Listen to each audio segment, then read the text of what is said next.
So I wanted to make a message. I've seen a lot of stuff about support for polygamy, and people are using examples like David and Solomon and Abraham and all these people to say, see, God allows it, without accepting that A, it was a cultural norm back then, and B, that when God describes marriage and when Jesus reconfirms the description of marriage, it is described as a man finding a wife, leaving the parents, becoming one flesh. He becomes one flesh with her. She becomes one flesh with him.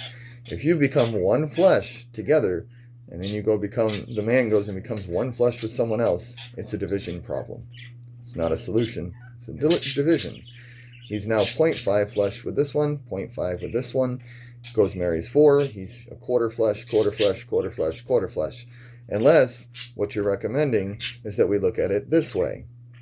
The man marries the woman, they become one flesh. The man marries another woman, and they all become one flesh. And as one flesh just married the other one, now the woman is also married to the woman. I think Leviticus lets us know what God thinks about same-sex marriage and same-sex relationships. So, it's either a division problem that really doesn't work because you can't remain one flesh, or it's homosexuality. Even if they don't act on it, they're a married, loving couple. But let's also look at the problems that come along with polygamy.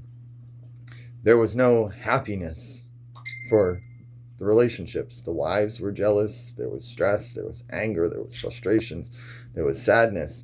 They were hurting the wife that they originally married. As time went on, they continued to hurt each wife. And what happens when a man is just given free rein to go out and just marry as many women as he wants? He's never going to have enough. Because any man who needs more than one woman generally starts to seek the new woman when the one he has doesn't satisfy him enough, or he just wants something new, which means he has to go out and he has to lust after someone else who's not part of his marriage, and he has to step out of his marriage to go create another marriage because he's bored. This is just people trying to take what was cultural norm and turn it into an excuse for, hey, hon, I'm bored with you. I gotta get something new. Just like David, he had tons and tons of wives. And what's he do? What does this lead to? This mindset that women are just objects that he can collect like ball cards. He sends this guy to the front lines to die so he can take his wife.